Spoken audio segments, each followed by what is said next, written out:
അന്താരാഷ്ട്ര ലഹരിവിരുദ്ധ ദിനത്തിൽ കേരള സർക്കാരിന്റെ ലഹരിവിരുദ്ധ ക്യാമ്പയിന് ഐക്യദാർഢ്യം പ്രഖ്യാപിച്ച് fort Kochi saint Mary's Anglo Indian girls ഹൈസ്കൂളിൽ വിപുലമായ പരിപാടികൾ സംഘടിപ്പിച്ചു.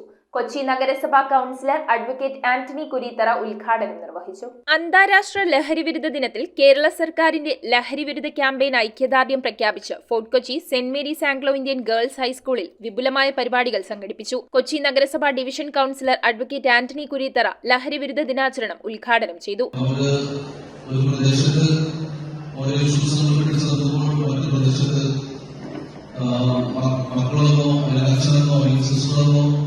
അല്ലെങ്കിൽ സുഹൃത്തുക്കളോ തിരിച്ചറിയാൻ പറ്റാത്ത രീതിയിലാണ് നമ്മുടെ ഈ പരസ്യത്തിന് ശേഷം ആളുകൾ പെരുമാറുന്നത്.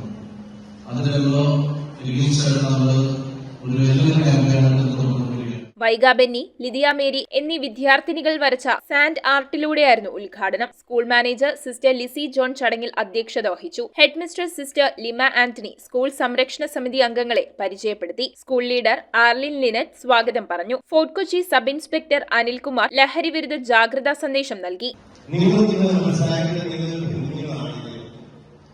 നമ്മുടെ ശരീരത്തിനെതിരെ ഉയരുന്ന കൈകൾക്കെതിരെ ഉച്ചത്തിൽ അലറിക്കാൻ വേണ്ടാന്ന് പറയാൻ നിങ്ങളുടെ ഒച്ച എപ്പോഴും ഉയർത്തുന്നത്. Fort Kochi CPO Aswathy Ramachandran, PTA executive പ്രതിനിധി റോഷ്നി, വ്യാപാരി വ്യവസായി പ്രതിനിധി മുഹമ്മദ് സുനിൽ, റെസിഡൻസ് അസോസിയേഷൻ പ്രതിനിധി സിബിൻ ഡി റൊസാരിയോ, ട്രാൻസ്പോർട്ടേഷൻ പ്രതിനിധികളായ റോബിൻസൺ വിജയ്, രാജു ജോർജ്, ജയൻ ജോർജ്, നെൽസൺ ഫെർണാണ്ടസ് എന്നിവരും ചടങ്ങിൽ പങ്കെടുത്തു.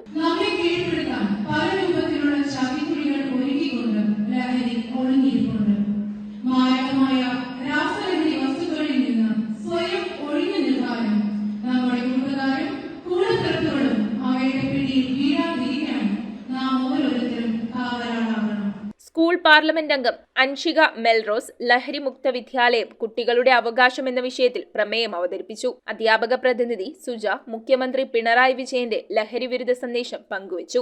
ലഹരിവിരുദ്ധ പ്രചാരണ പ്രവർത്തനങ്ങളുടെ ഭാഗമായി സ്കൂൾ സംരക്ഷണ സമിതിയുടെ നേതൃത്വത്തിൽ പ്രത്യേക അസംബ്ലിയും നടത്തി. ലഹരിവിരുദ്ധ പ്രതിജ്ഞ, ബോധവൽക്കരണം, ലഹരിവിരുദ്ധ സന്ദേശം പകരുന്ന നൃത്തശില്പം, സൂംബ ഡാൻസ്, ചിത്രരചന തുടങ്ങിയ വിവിധ പ്രചാരണ പരിപാടികളും അരങ്ങേറി. Red cross, scout and guides, little kites അംഗങ്ങളും മറ്റു കുട്ടികളും അണിനിരന്ന ലഹരിവിരുദ്ധ റാലിയും ദിനാചരണത്തിന് മാറ്റുകൂട്ടി. News bureau, Kochi.